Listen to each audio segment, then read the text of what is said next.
Europe 1, Village Média. Philippe Vandel. Village Média continue, on s'est assis, nous sommes à table. Antoine Gerbel, vous êtes journaliste, vous avez longtemps travaillé à la Revue des Vins de France et vous venez de lancer une web télé qui s'appelle tellementsoif.tv. Je me tourne vers votre voisine, Sophie Jovillard. Vous êtes l'une des présentatrices du magazine de voyage de France 5, Échappée Belle. Et ce soir, vous présentez sur France 5, donc à 20h50, un magazine, Les Trésors de la Table, les trésors des arts de la table. Alors c'est quoi les arts de la table?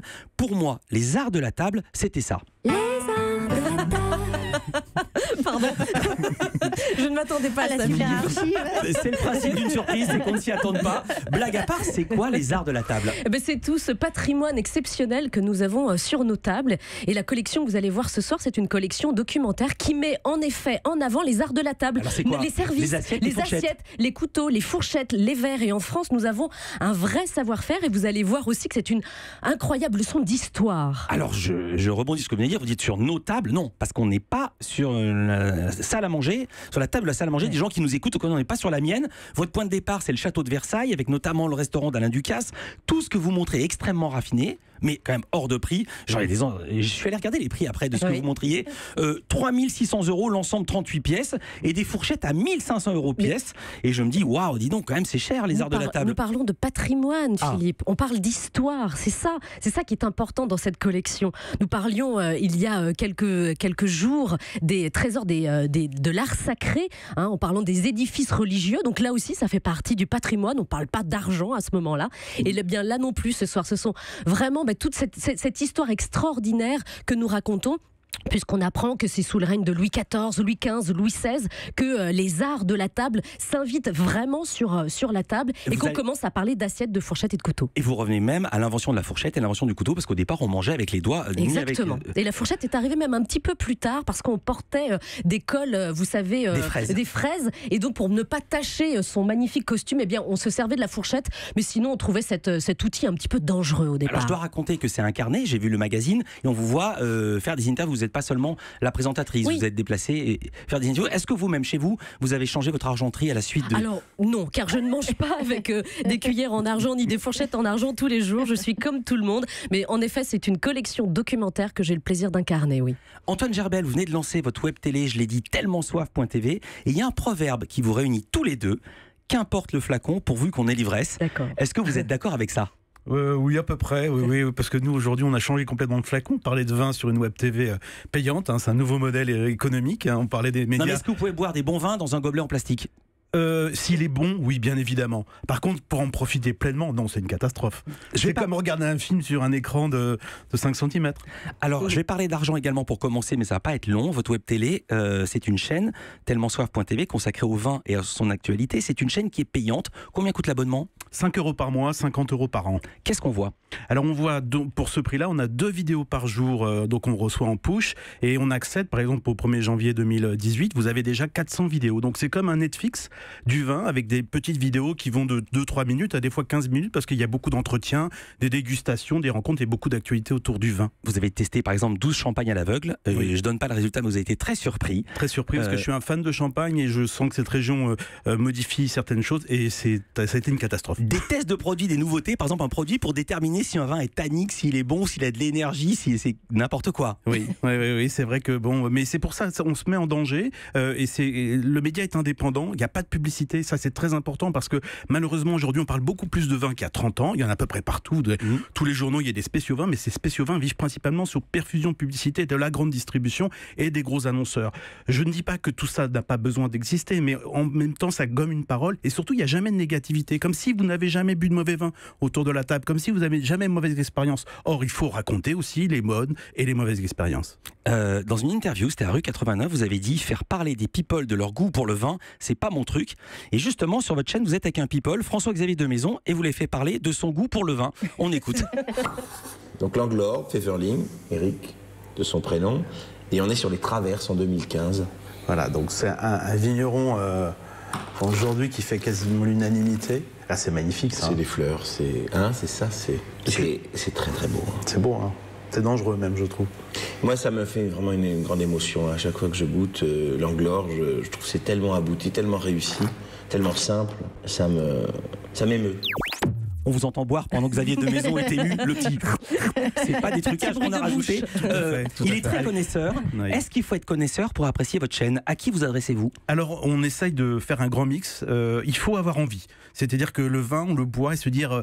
le postulat, c'est j'y connais rien. On entend ça. J'aime ça, mais j'y connais rien. C'est fait pour vous au départ parce qu'on fait plein de petites vidéos très drôles.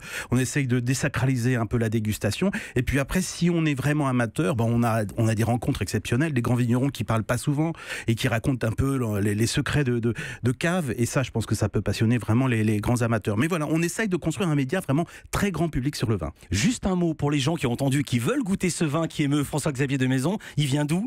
Alors, c'est Eric Pfefferling, c'est Tavel. C'est un bon exemple de... moi, le Tavel, je croyais que c'était des vins à l'hectolitre. Eh bien, exactement. Voilà, typiquement, le contre-exemple qu'on met en avant dans Tellement Soif, c'est d'aller chercher des vignerons qui ont énormément de talent dans des endroits où on pense qu'il n'y a plus rien à faire. Pourquoi avoir choisi un modèle payant? Pour avoir plus de liberté? Plus de liberté et puis aussi simplement construire quelque chose de durable, se déconnecter de la publicité, c'est ce que je vous disais, et puis aussi aller sur un média qui est... On croit au web TV payante, c'est-à-dire qu'on est avec le magasin numérique, avec Stéphane Simon, on a déjà 2 étages, en dessous de nous, 2 très beaux étages, puisqu'il y a Michel Onfray, la chaîne de Michel Onfray, la chaîne de Natacha Polony, et Tellement Soif, et le 3e étage. Il y en a plein d'autres qui arrivent, et c'est pour recréer une énergie dans ces médias. On paye seulement 5 €, mais avec l'écriture vidéo, il faut savoir qu'on a des choses ont énormément de contenu à fournir. Stéphane Simon qui dirige Téléparis, qui est notamment la société qui produit les émissions de Thierry Ardisson, Salut les Terriens. Combien d'abonnés et quel objectif avez-vous? Alors depuis 4 mois, ça y est, on a passé les 1000 abonnés. Il vous en faut combien pour être rentable? 2000, 2005, on tourne. C'est pas vrai. Mais oui, parce qu'avec 2500 abonnés, vous serez rentable, et vous arriverez à vous payer? Bien sûr, parce qu'on est mutualisé, on est en format low cost, dans le bon sens du terme. On est des équipes on recrée tout ça avec... on veut pas devenir milliardaire non plus, on veut faire des choses, on veut créer de l'envie. Mais c'est pas votre métier principal, alors vous avez un autre métier à côté de ça? On fait d'autres choses à côté, mais bien évidemment que 2500, c'est un début. Moi, si on arrive avec 10 000, et ce sera très bien. On s'est amusé à une comparaison ici dans Village Média. Ce soir, il va y avoir un reportage sur la grande maison de porcelaine Bernardaud dans votre émission Sophie sur les arts de la table. On écoute un extrait. La porcelaine dure devient très vite l'or blanc de toute la région. Limoges se voit dotée d'une manufacture royale. Et un siècle plus tard, en 1863, va naître l'une des plus prestigieuses maisons de porcelaine, Bernardaud. Bernardaud, on dirait presque un public rédactionnel. Non, pas du tout. Parce que là, vraiment, on parle des grandes maisons et vraiment du savoir-faire. Vous parliez d'un reportage, c'est pas un reportage, parce que c'est un documentaire que vous allez voir ce soir. Donc c'est vraiment une partie, on raconte ce patrimoine-là. Et on n'est pas du tout dans le public reportage, puisqu'on parle des gens vraiment qui font ce travail d'orfèvrerie. Vraiment, on parle de ces assiettes, on parle de ces cristalliers aussi. Non, vraiment, je crois qu'on peut pas parler de ça. On est dans de l'information, on est dans du documentaire. Et on va vous parler de toutes celles et de tous ceux qui font ces objets exceptionnels qu'on trouvait sur les tables royales. Il y a aussi, on va citer des marques comme ça, personne nous en voudra, et surtout pas le CSA. Il y a aussi la maison Christophe. Exactement. On dit on n'a qu'une envie, c'est d'acheter chez eux. Et puis après on regarde les prix, on dit tiens, on change d'avis. Alors inversement... Vous êtes obsédé par l'argent aujourd'hui, Philippe. Que se passe-t-il ? Non, mais ça, parce que vous avez dit sur nos tables, c'était le notable. Alors justement, en parlant d'argent et d'économie, Antoine Gerbel goûte de très grands vins sur sa web TV, mais il a également testé les vins chez Lidl. Moi, je pensais vraiment que Lidl, on m'avait dit ça progresse, il faut les suivre. Je sais pas ce qu'ils progressent et je sais pas où ils vont. Mais... C'est terrible parce qu'il y a des bouteilles qui nous ont fait éclater de rire quand même. Tellement c'était mauvais. C'est vraiment le sous-vêtement pas lavé. Il faut dire 2 mots, c'est le piège. Là, il y a une jolie petite étiquette Côte-du-Rhône, vieille vigne. C'est pas vieille vigne, c'est morte vigne, morte pleine. On a un cadavre dans la bouche. C'est une horreur. 1,93. 1,93. Je comprends qu'on y aille, mais là, ça pousse à l'alcoolisme. Le sous-vêtement mal lavé. On a un cadavre dans la bouche. Vous assumez? On assume complètement, oui, tout à fait. Et non, c'est pas pour faire du buzz, vraiment. On est effondré. Nous, quand on goûte du vin, là, vous avez la voix aussi d'Ophélie Neyman qui m'accompagne souvent, qui est journaliste au journal Le Monde. Et je précise que certains connaissent, elle était blogueuse sous un pseudonyme assez chantant, elle s'appelait Miss Glouglou. Toujours, et vraiment, à chaque fois qu'on goûte un vin, on n'a pas du tout envie d'être déçu, on a envie d'être enthousiaste, c'est vraiment notre nature. Mais quand on voit la pression, elle est encore une fois publicitaire. Je vous rappelle que les 2 plus gros annonceurs en 2017 dans la presse, c'est Renault et Lidl. Et comme par hasard, Lidl est devenu le génie du vin, le génie du tout, on trouve tout bon chez Lidl. Non, c'est pas vrai. Et j'aurais aimé dire ce vin est exceptionnel, achetez-le pour 2 €. Vraiment, si je tombe un jour sur ce vin, je m'enthousiasmerais. Mais quand c'est l'inverse, eh ben on est en colère. Europe 1.